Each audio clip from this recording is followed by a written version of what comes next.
2020년 코로나19 사태로 빚어진 글로벌 경제 위기, 그 위기를 경제 회복의 기회로 만들어줄 경제학 용어를 풀어봅니다. 위기를 이기는 경제학.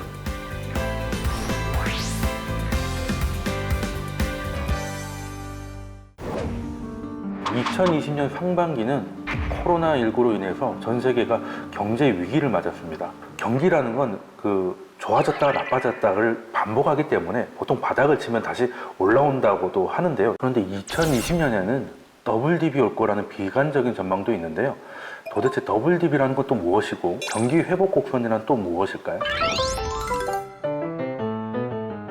보통 경기라는 것은 순환하기 때문에 좋아졌다가 나빠졌다를 반복하는데요. 일단 한번 나빠진 다음에 어떤 형태로 올라오냐에 따라서 이제 알파벳 모양을 따서 V자형, U자형, L자형 여러 가지 설명이 있는데, 지금까지는 이제 회복을 한다면 바닥을 찍으면 V자형 형태로 경기 회복이 일어났던 게 대부분이긴 합니다.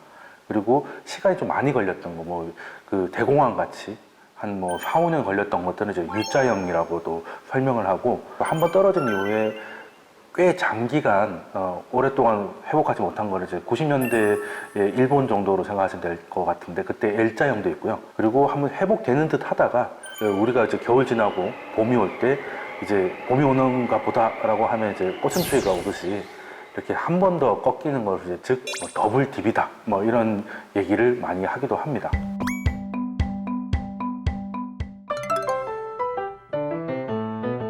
더블 딥이라는 단어가 처음 나왔던 건 한 1980년대 미국에서 나왔던 걸로 기억을 합니다. 그때는 오일 쇼크가 두 번 있었기 때문에 1차 오일 쇼크가 70년대 초반이고, 그리고 두 번째가 79년에 2차 오일 쇼크가 오면서 경제가 좀 굉장히 힘들었다가 어느 정도 회복을 하는가라는 판단을 하고 있을 때, 그때 당시 폴 볼커라는 연준 의장이 취임을 하면서, 사실 오일 쇼크 때문에 물가가 굉장히 높은 게 부담스러운 요인이었기 때문에 물가를 안정시키기 위해서 금리를 좀 꽤 많이 올렸어요. 그러다 보니 물가는 잡혔는데 제조업이나 이런 것들이 타격을 많이 받으면서 경제가 한번 흔들렸던 적이 있습니다.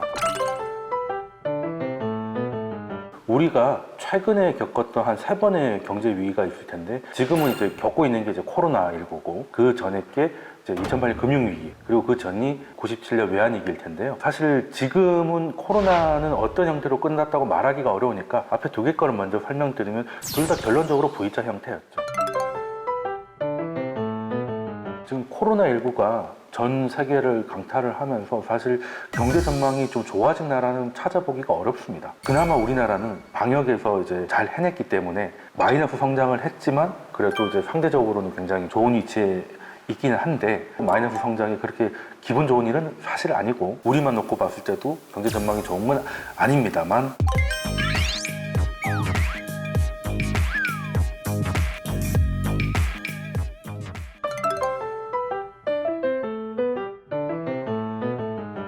경제 지표는 굉장히 많은데요.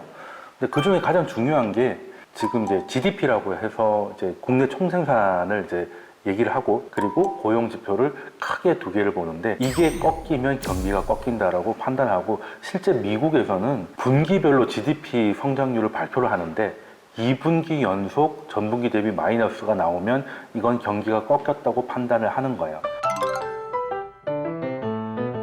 경기가 다시 돌아섰다는 판단을 어떻게 하냐면, 고용지표, 즉 실업률이 떨어지면 발표를 하는 거죠. 결론적으로 이 모양을 결정하는 것은 그 GDP 생산 성장률과 그리고 고용지표, 즉 실업률로 대표되는 고용지표가 이 모양을 만든다라고 보시면 될 것 같아요.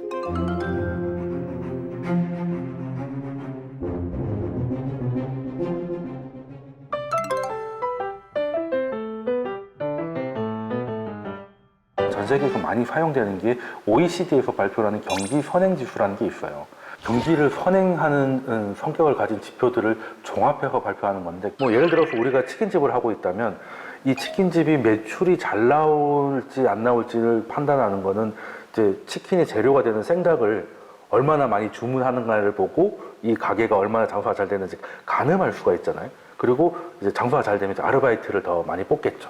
이런 것들을 종합하고 판단을 하고, 거기에 대해서 이제 교정 작업까지 다 거쳐서 발표하는 거기 때문에 투자할 때 있어서 가장 중요한 지표 중에 하나, 그리고 경기를 판단함에 있어서도 굉장히 신뢰도 높은 지수로 이름이 유명하니까 한 달에 한 번 발표되는 것 정도는 한번 봐주셨으면 좋겠어요.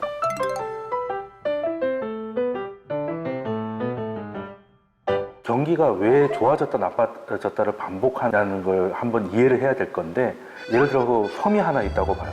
거기에 초식 동물이 있고 육식 동물이 있어요. 근데 날씨가 좋아져서 풀들이 무성하게 자라면 초식 동물들이 먹이가 많으니까 개체수가 늘어나잖아요. 그러고 나서 초식 동물이 늘어나니까 초식 동물을 먹고 사는 육식 동물도 늘어나는 겁니다. 근데 문제는 초식 동물이 늘어나니까 식물들이 자라는 속도보다 초식 동물들이 먹는 게 더 빨라지잖아요. 그래서 풀들이 줄어들어요.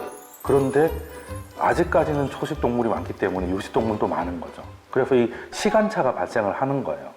나중에 지나면 풀들은 거의 없고 초식 동물은 굶어 죽어가는데 육식 동물은 뒤늦게 많아지는 거죠. 이게 어느 수준에 들어가면 그대로 둬도 돼요. 왜냐하면 초식 동물이 많아진 육식 동물 때문에 개체수가 줄어들면 풀이 줄어들다가 다시 또 늘어날 거니까. 그런데 기존의 사이클을 넘어가는 큰 위기가 오면 이때는 이제 풀이 부족하면 풀을 가져온다든지 아니면 개체수를 적극적으로 좀 관리를 한다든지 이런 것들이 좀 필요해서 최근에는 경기가 나빠지면 적극적으로 대응을 하고 이제 경기를 컨트롤하려는 노력이 전 세계적으로 이루어지고 있어요. 우리가 이빨이 아프거나 어디 통증이 있을 때 그걸 치료를 해야 되기도 하지만 진통제를 먹기도 하잖아요. 통증을 완화시키기 위해서. 그래서 지금은 가만둬도 경기는 돌아올 수도 있지만 그 기간 동안 고통받는 사람들이 많기 때문에 그 통증을 좀 줄이기 위해서 긴급재난지원금이라든지 한국판 유딜이라든지 정부의 역할을 지금 다 하고자 하는 노력이 있고 전 세계적으로도 마찬가지입니다. 그래서 지금 우리가 해야 될 것보다는 사실 정부가 좀 해야 될 일이 좀 많아진 상황이다라고 저는 생각을 좀 하고 있어요.